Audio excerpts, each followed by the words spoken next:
ఏపీలోని ఎన్డీఏ సర్కార్ ప్రజలకు వరుస శుభవార్తలను అందిస్తోంది. ఎన్నికల సమయంలో భారీ హామీలు ఇచ్చి మరీ అధికారంలోకి వచ్చిన టీడీపీ ప్రభుత్వం ఇప్పుడు ఆ హామీల అమలుకు శ్రీకారం చుట్టింది. ఇప్పటికే మెగా డిఎస్సి, పెన్షన్ల పెంపు వంటి హామీలపై సీఎం చంద్రబాబు సంతకాలు చేయడం జరిగింది. ఇప్పటికే బీమా పథకం సొమ్మును 3 లక్షల నుంచి 10 లక్షల రూపాయల వరకు పెంచుతూ నిర్ణయం తీసుకున్నారు.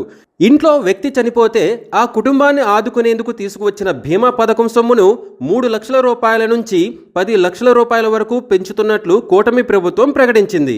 మహిళలకు ఉచిత ఆర్టీసీ బస్సు ప్రయాణంపై కూడా చంద్రబాబు ప్రభుత్వం కీలక నిర్ణయం తీసుకుంది.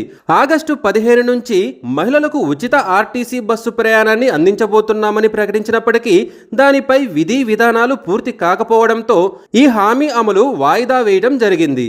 తాజాగా ఈ పథకం అమలుకు కూటమి ప్రభుత్వం రెడీ అవుతోంది.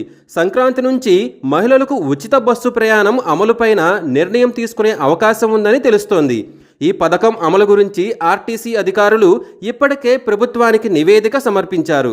ఆడబిడ్డ నిధి పథకం అమలుకు ఎన్డీఏ సర్కార్ శ్రీకారం చుట్టబోతోంది.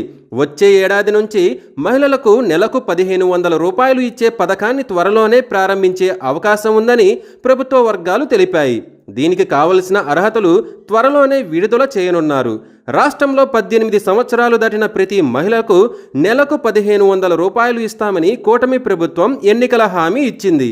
ఆ హామీని నెరవేర్చేందుకు చంద్రబాబు ప్రభుత్వం సన్నద్ధం అవుతోంది.